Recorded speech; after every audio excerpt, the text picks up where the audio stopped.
नमस्कार। हम आज जानते हैं हमारे सांस्कृतिक धरोहर के बारे में।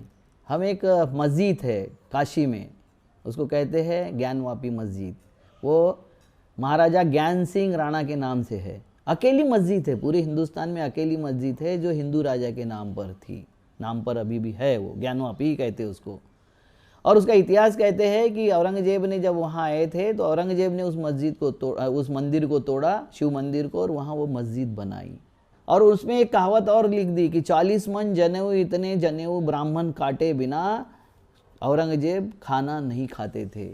एक जनेऊ का वजन होता है 2 से 3 ग्राम। 40 मन जनेऊ आप समझ लो, एक दिन में पूरी कौम समाप्त हो जाती थी।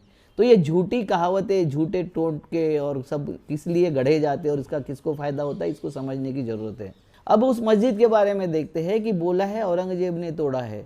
और ब्रिटिश गैजेट क्या बोलता है, जैसे वो कलकत्ता में एक ये था, पड़ाव था इंग्लिश अंग्रेज़ों का। उस वक्त औरंगजेब नागा विद्रोह दबाने के लिए, नागा विद्रोह को कुचलने के लिए आसाम गए थे। और औरंगजेब जब चलते थे तो उनके साथ में पूरा जनान खाना भी चलता था और पूरा ताफा चलता था। तो हर दिन वो 12 से 15 किलोमीटर से ज़्यादा सफ़र नहीं तय करते थे।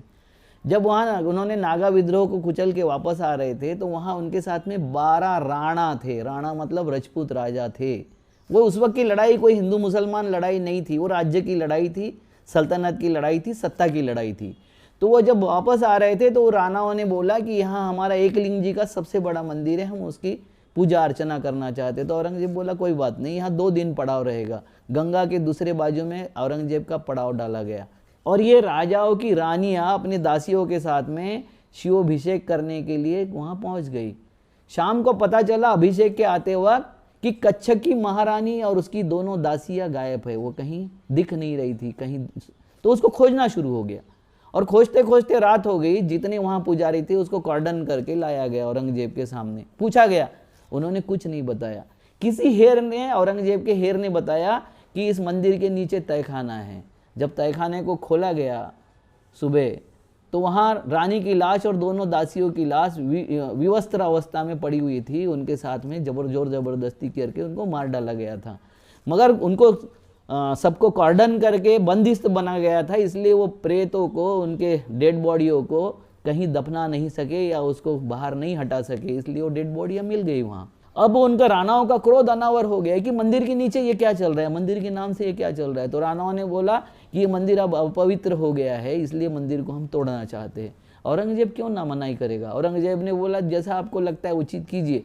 उन्होंने वो तोड़ दिया और वहाँ मस्जिद तामील हो गई। राजा ज्ञान सिंह राणा ने वो मस्जिद, कच्छ के राणा ने वो मस्जिद तामील की। और उसके बाद में क्या हुआ, मस्जिद तामील होने के बाद कि वहाँ के जितने पुजारी थे, पंडित थे जो वहाँ पूजा करते थे, उनको सबको मारा गया, उनकी सबकी जान ली गई। क्योंकि वो किसी का नाम बताने को तैयार नहीं थे तो सबको दोषी पकड़ के उनको मार दिया गया। तो इन्होंने पूरा सब तरफ, चारों तरफ बवाल मचा दिया कि औरंगजेब ने हिंदुओं की हत्या की, उनकी ब्राह्मणों की हत्या की। ये सच नहीं था, अपराधियों की हत्या की थी। और अपराधियों का हत्या करना ये राजधर्म होता है, राजा का कर्तव्य होता है, वो उसने पूरा किया। मगर वो मंदिर तो अब टूट गया था, पिंड बाजू में स्थापित हो गई थी। वहाँ मंदिर बनाने के लिए जब बचे हुए जो थे, जो गागा भट्ट यहाँ आया था छत्रपति शिवाजी का राज्याभिषेक करने, वो एक परिवार बच गया था क्योंकि वो उस वक्त वहाँ नहीं था हाजिर। तो वो परिवार ने फिर मंदिर बनाने के लिए जब राणाओं से, वहाँ के राजाओं से, जनता से चंदा मांगना शुरू किया तो कोई चंदा देने को तैयार नहीं था। बोल रहे थे तुम अत्याचारी, अन्यायी हो, वहाँ मंदिर कुछ नहीं बनाएंगे। तो उन्होंने फिर शिवराज्याभिषेक से जो पैसा मिला उसके माध्यम से वहाँ मंदिर बनाया। ये सच्चाई इतिहास क्यों नहीं बताते।